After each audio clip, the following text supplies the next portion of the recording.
Hello. It's hello. Oh, hello, and welcome back to 4+. Today, we're going to be doing a bit of a different video for you all. It may not be analog horror, but it indeed is still horror. That, of course, being the 28 Days Later series. I mean, you saw the title, you probably clicked on this for a reason. With the new movie coming out, we here figured it would be a fun time to reflect on this franchise. If you watched our Left 4 Dead analog horror video, you'll remember I said that in the early 2000s, society was seeing a bit of a zombie media craze.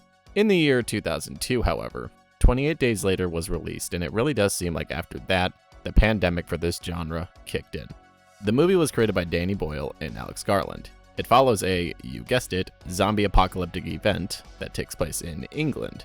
The movie was a huge success and ended up getting a sequel called 28 Weeks Later, and another one called 28 Months, or 28 Years Later. And no, we are not getting paid to talk about a movie franchise that's old enough to get hammered, alright? Trust me, I wish life was that easy.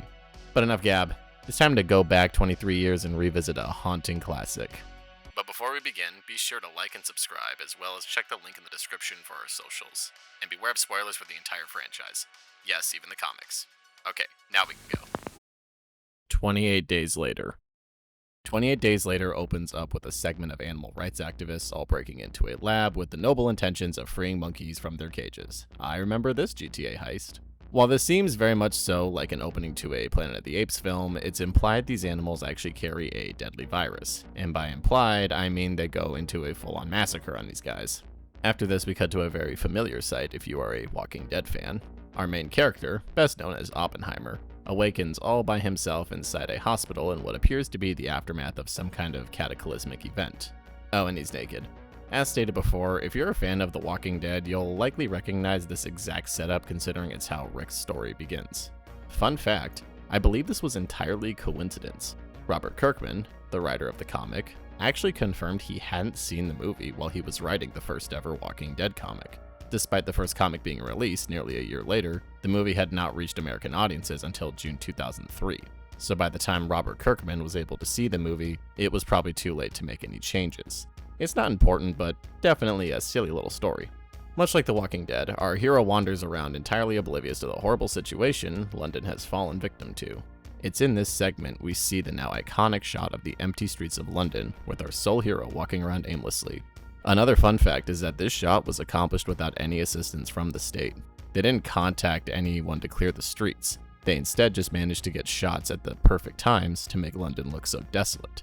Scarecrow himself, I believe, actually made a mention that he doesn't think a shot like this would be possible anymore due to just how much society has changed. Which is a damn shame considering these shots really added to the ominous and unnerving feeling of the movie. There's a fly in front of my face, dude. Fuck right off. Okay, there we go. Of course, our main character stumbles into a duo of survivors, one being Calypso from Pirates of the Caribbean, and what he runs into may shock you as it isn't The Walking Dead. It is instead The Running Dead. A key element of 28 Days Later is the zombies and just how different they really were.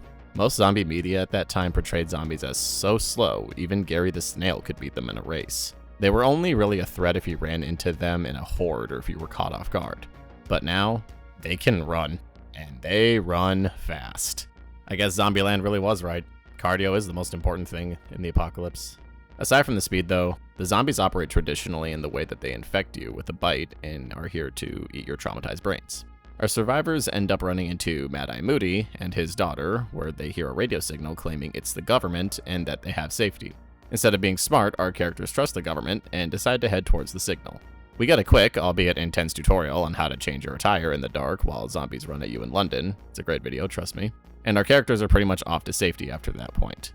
It should be noted that this segment is definitely the slowest of the movie, but it does still manage to be important. As our group travels through the country, it almost seems like they're growing closer, as if they're a family now.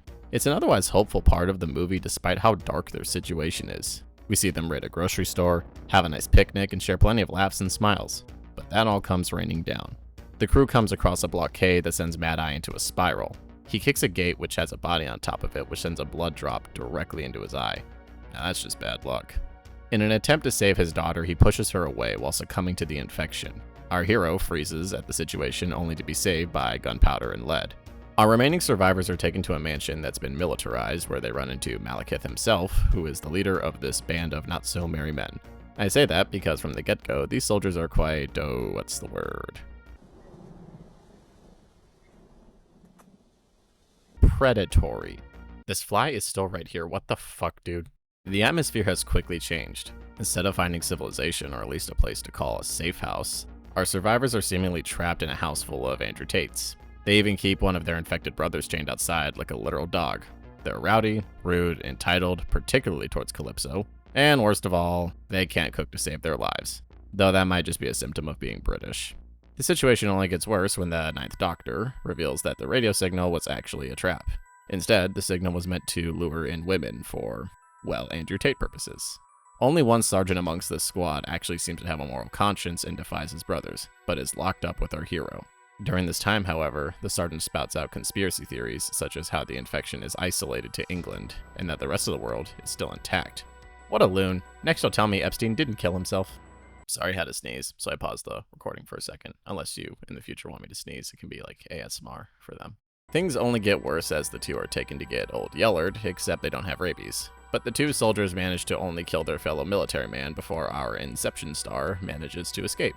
Shortly after, he goes Thomas Shelby on their asses. He manages to kill his enemies, which lures Destro out, leaving his men without their most alpha of all chads. Thomas Shelby frees the captured zombie, which causes an outbreak in the building. What follows is probably my favorite segment in any zombie movie.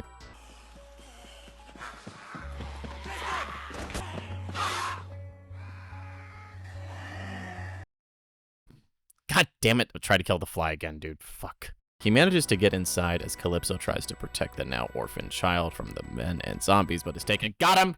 I killed the fly. I killed the fucking fly. I fucking won. Okay, sorry about that.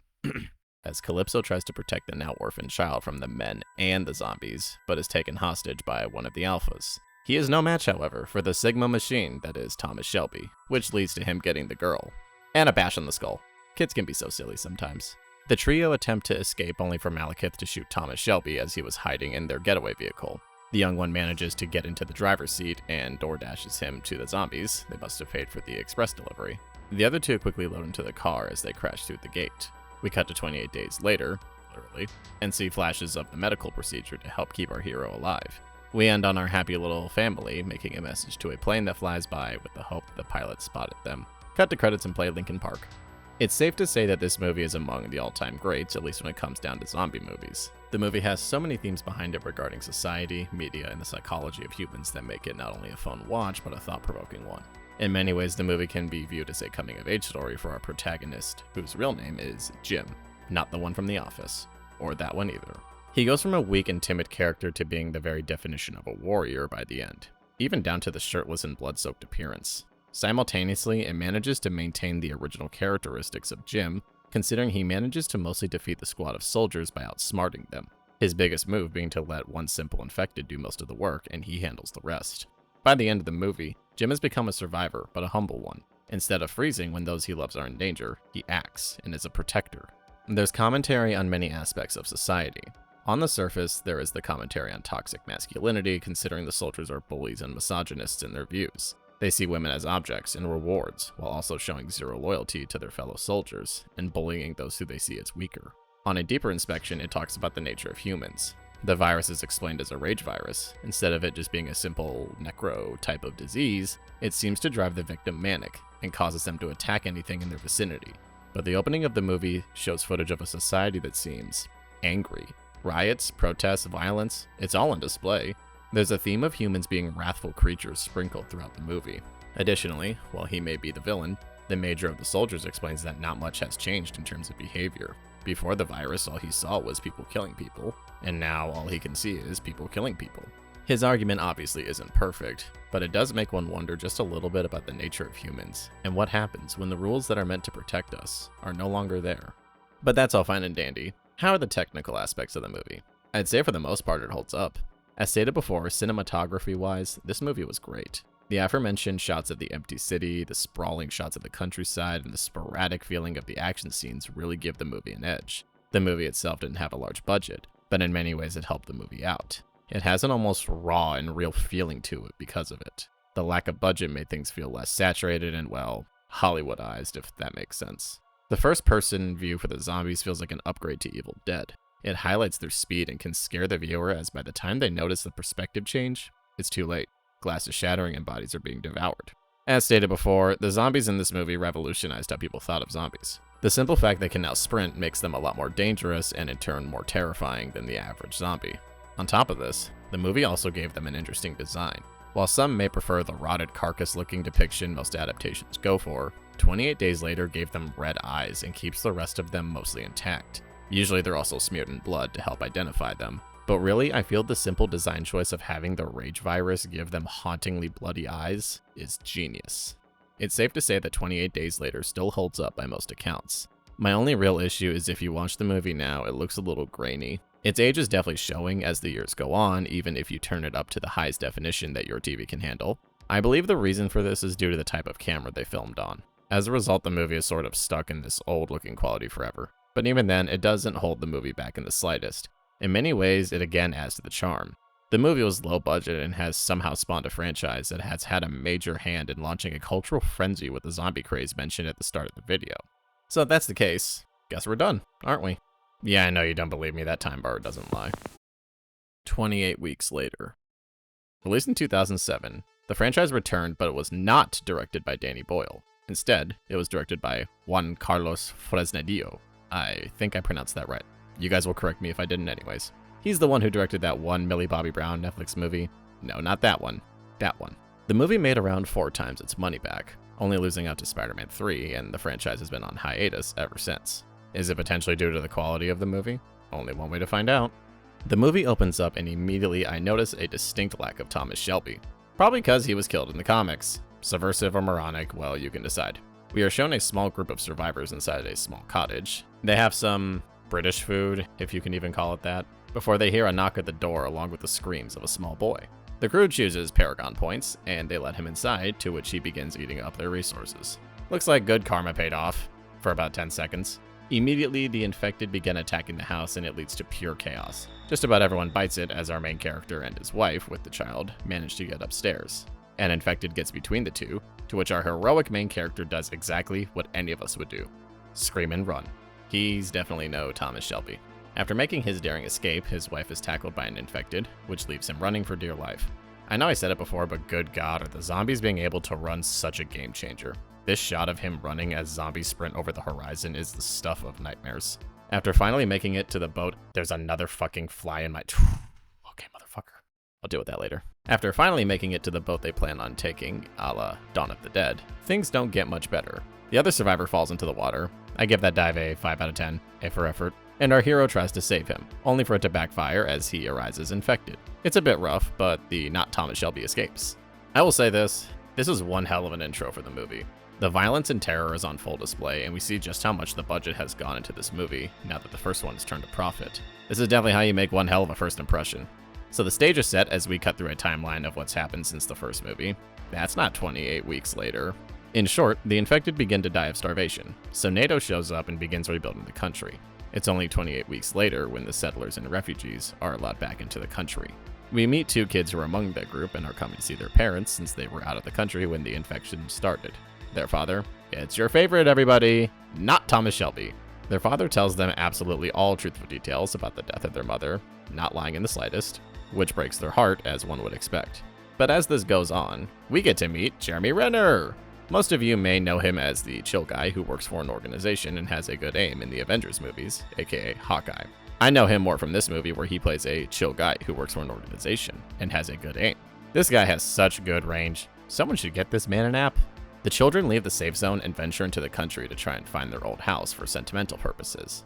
I will say, as of right now, this is an interesting direction for the movie to take. Most studios and writers who make a movie that strike it big would probably just dive face first into making a mindless action franchise. But not this one. There seems to be a lot more character drama going on in the first half of this movie. I actually remember the first time I watched this, I thought the movie was actually going to just have this as the main plot. That it was going to be just 2 kids traveling the perilous countryside for sentimental reasons. But boy was I wrong. Instead, they get to their home pretty fast and come across their mother.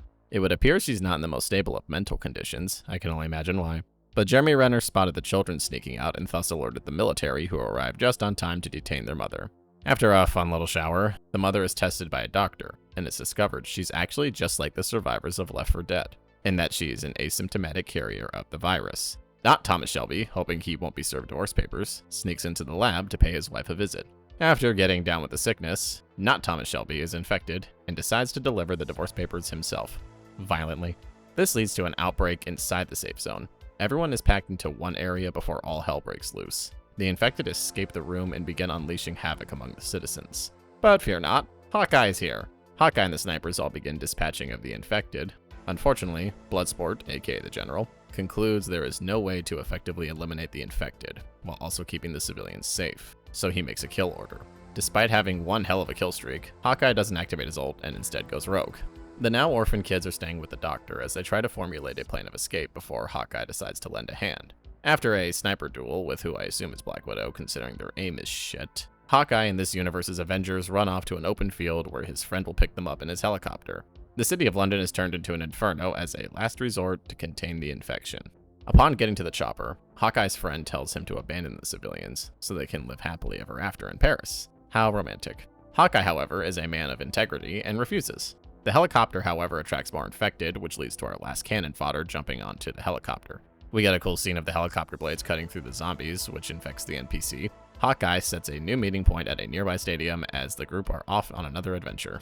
Things get dire pretty fast as nerve gas is deployed, which leads to them having to take cover in an abandoned car. Unfortunately though, the car won't start. Probably should have learned how to hotwire there, Hawkeye. To make matters worse, a squad of flamethrower troopers are nearby. Hawkeye decides there's only one thing to do. Instead of using his rifle to gun down the flamers, he jumps out and pushes the car to give them enough momentum to drive to the stadium. Unfortunately, Hawkeye is spotted, and since Quicksilver isn't in this movie, he's burned alive. The doctor and the kids make it to a subway for safety, maybe not the best place to take the kids. The three run through the tunnels from the infected. I'll say this scene is probably one of the best in the whole movie. The scene transitions into an almost found footage movie type format, which is perfect for a series like this. The night vision makes it all the more terrifying considering if sprinting zombies weren't scary enough, now you can't see them. The doctor is blindsided and gets her skull bashed with the rifle. Probably gonna need more than a band-aid and a medical slip on that one, doc. In the fray of this, it's revealed that the zombie that has been following them this whole time is the not Thomas Shelby. We get a reveal that the boy is also asymptomatic and the girl finally commits patricide. The two make it to the stadium and tell the pilot that they're all that's left, much to his dismay. Probably should have landed the chopper there, Maverick. We are then shown 28 weeks later, once again literally, only to see a radio not only asking for help, but also speaking French. We see what is assumed to be zombies leaving the metro, as we can see the Eiffel Tower, showing us that the infection is now on mainland Europe. So what happens next? Good question. Credits roll, Linkin Park, no answers for about 18 years. 28 weeks later is definitely a worthy follow-up of its successor, but I'd be hesitant to say it's better than the original. The action and the overall technical quality has been vastly improved. Unlike some big franchises these days, the budget was seemingly used wisely. The story, as stated before, does go into interesting directions. It follows an all-new crew, shows the infection die only to rise again, and reveal people can be asymptomatic. But as stated beforehand, there are still a lot of questions lingering. Even barring the fate of our main characters, we are never given an answer as to how the infection made it to France or what the status of an asymptomatic being means for the rest of the world. We don't know how NATO reacted to the downfall of London or anything of the like either. Admittedly, this was all likely going to be explained in the sequel that was going to unknowingly take an entire childhood to make, so it's hard to blame the movie necessarily for leaving a lot of open ends, especially now since we finally have our sequel coming. The only complaint I really have about 28 Weeks Later is that it seems to lack the philosophical nuance the first movie did. 28 Days Later asks questions about how humans will act in such a terrible situation, and it seems to focus on the horrors of the human mind as well as our nature. There's a faint glimmer of hope amidst all the darkness of 28 Days Later that in some ways is missing in 28 Weeks Later. That's not to say it's a bad movie, but 28 Weeks Later definitely focuses more on the action and simpler storytelling. The nuance may be gone, but I won't act like it wasn't cool to see a helicopter mow down an entire crowd of zombies. My final rating for 28 Days Later will be a 9 out of 10, with 28 Weeks Later getting a very high 7 out of 10. It's very close to reaching an 8, which is possible if perhaps the new installment can build upon the narrative of 28 Weeks in some ways. Well, thank you very much for watching all of that. We actually planned to get this video to you guys on the 28th of May, but then I went to Rockville, got a high five from Mike Shinoda, and then contracted some kind of virus. That is no joke. We here at 4Plus thank you all very much for coming to us weekly to dive into horror, as it really is the highlight of our week. Yeah, the horrors may terrorize us even in our sleep, but every minute is worth it, especially for you. Who knows, perhaps a 28 Years Later review is in order. Again, We thank you all very much for your support. We hope to see you guys again next week. Now, if you'll excuse me, I think I hear a bunch of escaped monkeys terrorizing my neighborhood.